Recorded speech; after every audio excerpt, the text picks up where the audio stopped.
Hi everybody, this is Boogass Reviews, and today I'm going to be doing a review on the brand new Neca Ultimate Horror of Dracula Van Helsing figure. So before we take a look at Van Helsing, let's go ahead and take a look at all of the accessories that he comes with. So first up, he comes with these semi-relaxed hands. Up next, he comes with a cross and bundle of wooden stakes. And these semi-relaxed hands are the best hands that I've found to get these accessories in. The wooden stakes are just a little bit loose, but he can actually hold the cross very well in this right hand. So that's the hands I use for both of these accessories. Up next, he comes with these wider accessory holding hands for holding the candle holders. And they're cast in this shimmery gunmetal color with a dry brushing of silver over top of it. And that looks really cool, and I love that you can actually get him into a pose like from the film where he makes them into the cross. That looks incredibly awesome. Up next, he comes with the tighter gripping accessory holding hands, and the hammer and the single stake right here. And he can hold on to these very well. The thumb is cast to the rest of the fingers, so it's a pretty tight fit. It's actually a little tricky to get these into his hands because of what a tight fit it is. So yeah, once you get these into the hands, they definitely won't be falling out. Since these are thin accessories, I was afraid they would, but they won't. I will say it's a little too tight though. When I put the hammer accessory into his right hand, I did notice it was scuffing the paint up a little bit. So yeah, once you put these in his hands, I definitely wouldn't recommend taking them out because you could either break them or scuff them up really bad. Up next, he comes with this head sculpt with the hat on. And man, this is a phenomenal likeness of Peter Cushing. Neca did a fantastic job at sculpting and painting this figure. It just looks so much like him, it's not even funny. I think Neca is really the only figure company that has refined their print tech to where it looks so clean. The details are just printed on very well. The details are really crisp on all of the head sculpts. If I did have one gripe though, it's that the head isn't the same color as the neck. It's a drastically different color there, so I definitely wish Neca could have matched that up just a little more. Up next, you get the messy hair head sculpt. This is from his final battle with Dracula, and again, the likeness is stellar. The likeness is kind of lifelike on all the head sculpts. It just looks so much like him, it's not even funny. That looks really awesome. Up next, you get this torso with the coat on. And Neca did a really awesome job on this. I love the textures on the coat. It's very subtle, but you do get some really nice textures and some nice sculpted wrinkles there. The sculpt to the fur collar here looks really good. You get some different tones of brown painted over top of it. That looks really good. The only real place where I think that it's flawed is right here where the scarf's painted on. You can see where it didn't get painted around the edges right there. But other than that, I think it looks really cool, and you can actually switch this out for an alternate torso. You just have to grip the legs and the torso up here, and then pop it off. Now, I did have to trim the peg down a little bit. You can see where I cut it. It was done a little bit crudely, but you get the idea. It's really tight, and it didn't want to fit into the peg hole.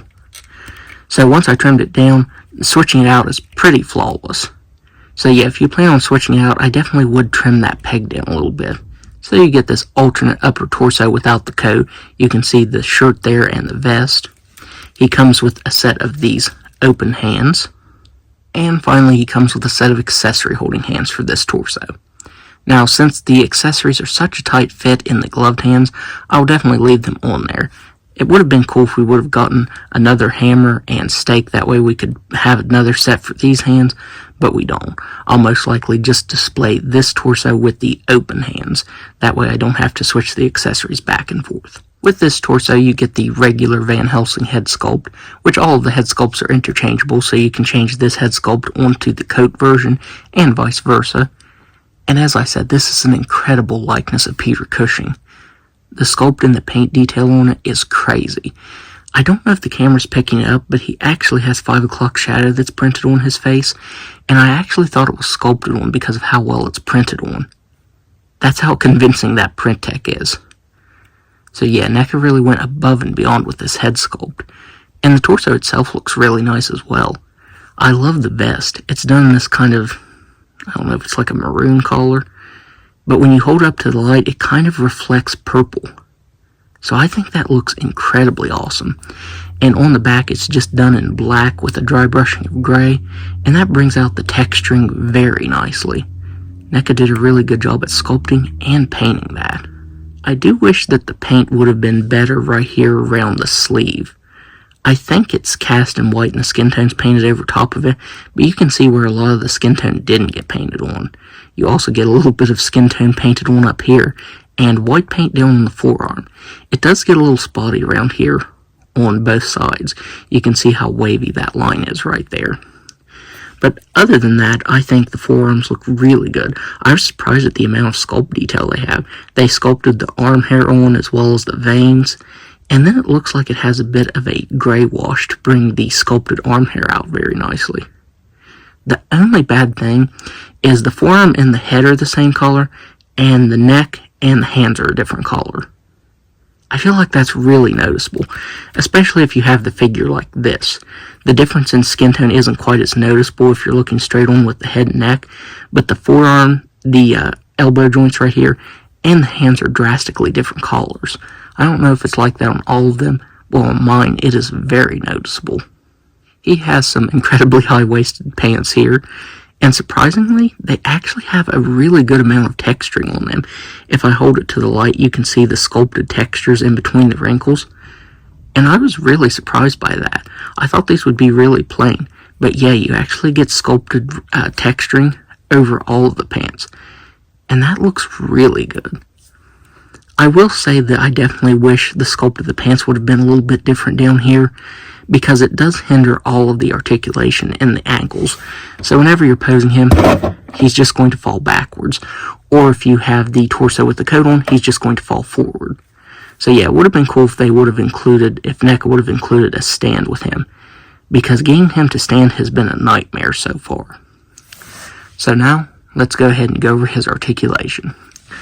So he has a ball-jointed head and neck that can look up that far. He can look down all the way. He can move his head side to side and all the way around very nicely. He has shoulders. The right side does move out just a little more than the left. He has single jointed elbows that can bend in that far. Hinge wrists.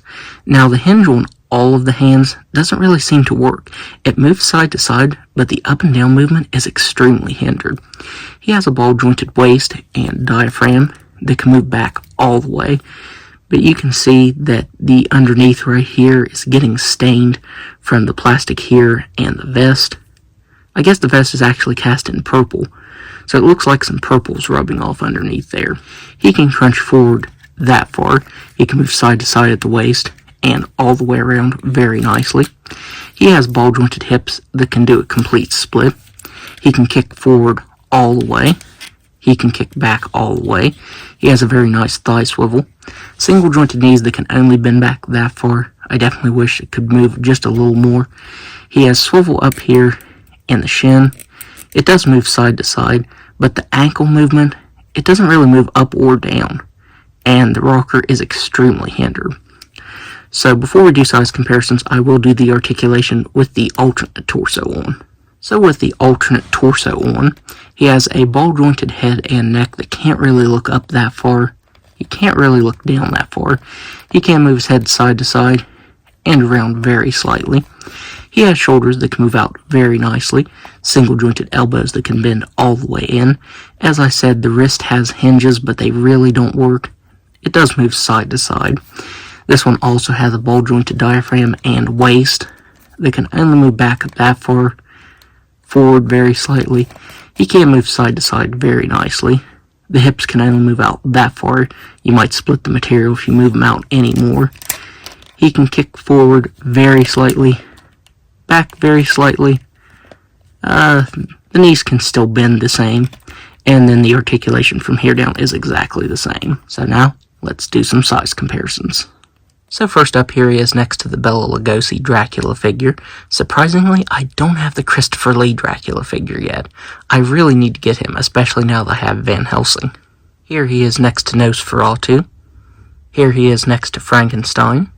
And here he is next to another horror icon, Vincent Price. So overall, I would highly recommend picking this up because I think Neca did a fantastic job on it. I think the likeness is stellar. Like, the likeness to Peter Cushing is perfect. It looks really good. You get a bunch of really awesome accessories to recreate different scenes from the film, and I love that you get an interchangeable torso. This is the second time that Neca has done it, the first being on Grunt from the Turtles cartoon, and I am really glad that they did it with this figure, because that gives you yet another way to display it. Honestly, you should probably get two, that way you can display both options. Mine did have some quality control issues, and I definitely wish they would have matched the skin tones up better. I don't know if it's like that on all of them. But aside from that, I would highly recommend picking this figure up because Neca did a fantastic job on it. So, that's my review. If you like this review, be sure to hit the like button and subscribe to my channel. Thanks for watching.